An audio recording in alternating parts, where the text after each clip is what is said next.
Mark 10, verse 42. This is Jesus talking to his disciples. This is after James and his brother John ask Jesus a question. When his kingdom comes, can one of us sit on your left hand and one of us sit on your right hand?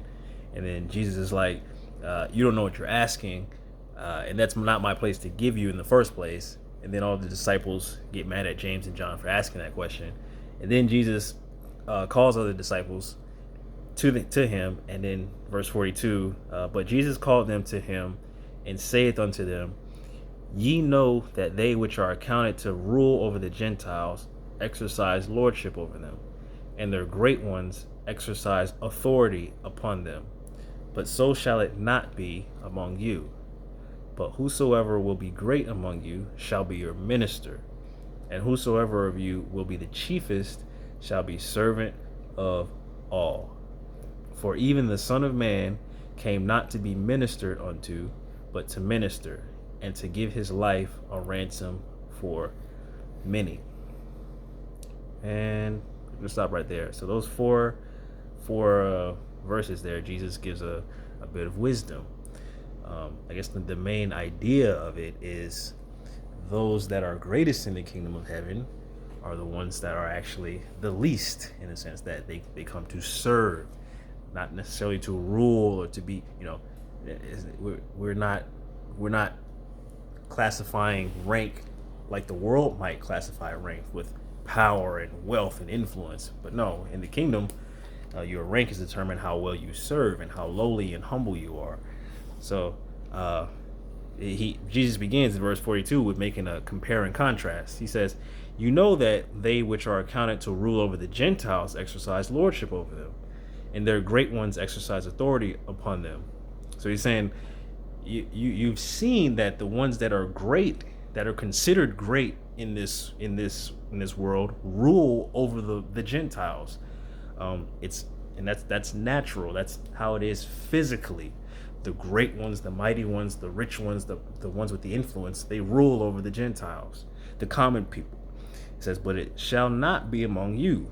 Whoever will be great among you shall be your minister, shall serve you, shall minister unto you. And whosoever you will be the chiefest shall be servant of all. And in verse 45, he applies it to himself. Jesus says, for even the Son of Man came not to be ministered unto, but to minister, and to give his life a ransom for many. And that's exactly what he did. He gave his life a ransom for many. He was lowly. He served the people. He went and he taught, and he was humble, and he cast out demons, and he did the will of God. He was God and came down to the earth in this meat suit to begin with. That required a level of lowliness that's like, whoa, like God came down to earth to deal with us and all of our sin, to take the weight of the world, the sin of the world on his shoulders.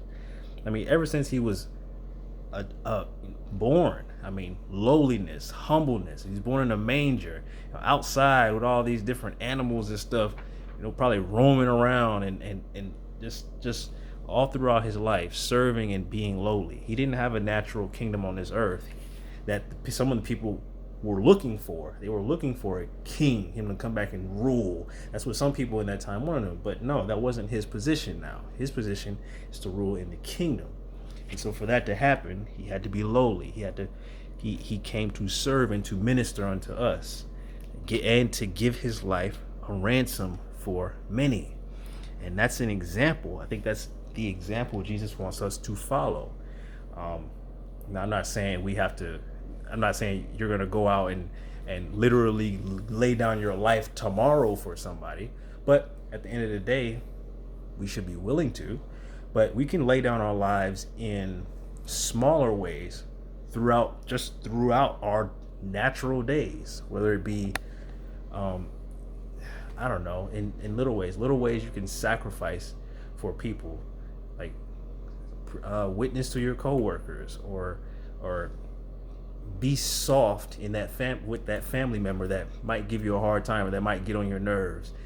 Turn the anger down a little bit and to give them grace and to to help them, help somebody in need, or do something, whatever it is that you would have liked to do. Make a sacrifice of some kind. I don't know what that might be in your life, but it's we should strive to sacrifice and to serve others through the power of the Spirit, through the inspiration of the Scripture, so that we might be lowly, because the door of salvation is a low door. We can't be prideful. We can't stick our nose up. We're going to hit our head. We won't be able to get in. It's a low door. So let's humble ourselves. That's our challenge for everybody, for all of us.